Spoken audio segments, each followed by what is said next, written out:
तो दोनों प्रेमी हृदय के बीच का जो मध्यस्थता करने वाला व्यक्ति है वो बड़ा ही विश्वास पात्र होता है। और उससे वो पूछते ही रहते हैं कि पूछते हैं क्या, जब कभी मुलाकात होगी वैसे तो आपस में मिलते जुलते ज़रूर होंगे, लेकिन कभी कभी पूछने में भी उनको संकोच होता है कि भाई सीधे कैसे बात करें। आज के परिवेश की बात नहीं है वो, ये चूँकि मर्यादित ग्रंथ है, इसके अंदर प्रेम भी बहुत मर्यादा के साथ स्वीकार किया गया।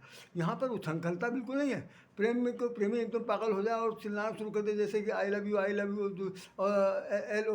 LOVE करके चिल्लाए, सुना हमने कई बार लोगों को सुना जो बहुत ही ज़्यादा बेहूदे किस्म के लोग हैं। अब तो एक प्रोग्राम भी आने लगा है जो पिछले 25 साल से होता है, वैलेंटाइन डे, उसके अंदर तो पता नहीं कितने लोग आधे पागल होकर घूमते हैं। तो खैर उस प्रेम की, उस छिछोरेपन की बात नहीं हो रही।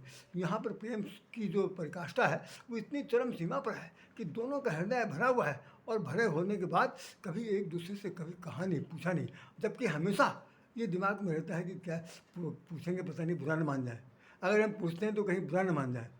तो ऐसी स्थिति होती है, वो प्रेम अगाध स्नेह होता है। तो ये कम से कम जो लोग हम प्रेमी हृदय हैं, मैं उन्हीं को इस बात के लिए समर्पित करते कहना चाहता हूँ कि उसमें यह है कि कैसे कोई कोई किसी से पूछ सकता है।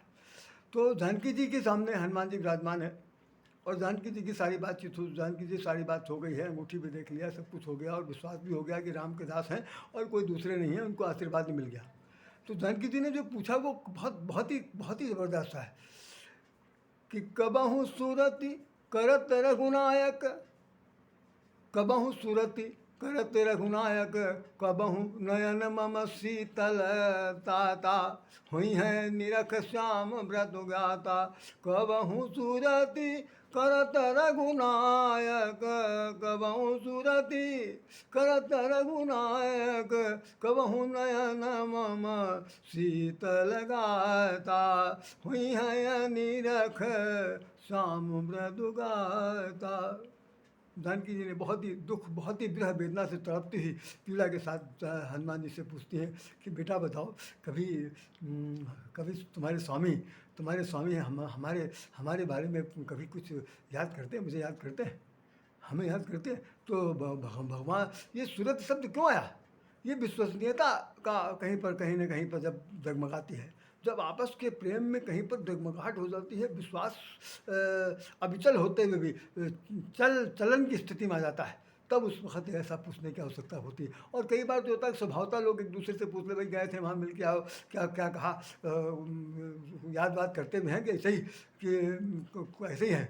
तो मतलब कुल मिलाकर के कितना याद करते हैं, किस तरह याद करते हैं, ये बात पूछने के लिए हमेशा आदमी के अंदर एक उत्सुकता, एक जानने की उत्कंठा जागृत रहती है। तो जानकी जी पूछ रही कि कबहू नयन मम शीतल ताता, हुई हैं निरख श्याम मृत गाता, बचन न आव नयन बह बारी। मैं इस तरह से नेत्रों से आंसू झरझर बह रहे हैं, और वो भगवान राम के बारे में पूछ रही हैं कि हमारे पति परमेश्वर मुझे किस तरह याद करते हैं। और हनुमान जी के सामने एक बहुत बड़ी विषम समझ, क्योंकि जिस वक्त वो गए थे तो उन्होंने हनुमान भगवान ने कहा था कि कहीं कहीं बल विरह विवेक तुम आयो, उनसे बल और विवेक का और मेरे विरह का वर्णन करके आना। हनुमान जी ब्रह्मचारी, उनको विरह वेदना का कोई मतलब ही नहीं, लेकिन फिर भी जैसा कि संत महात्मा लोग कहते रहते, फिर भी अब आज जानकी जी उनसे पूछ रही हैं कि मुझे बताओ बेटा कि मुझे कबहू की सूरत करत रघुनायक, कबहू नयन मम शीतल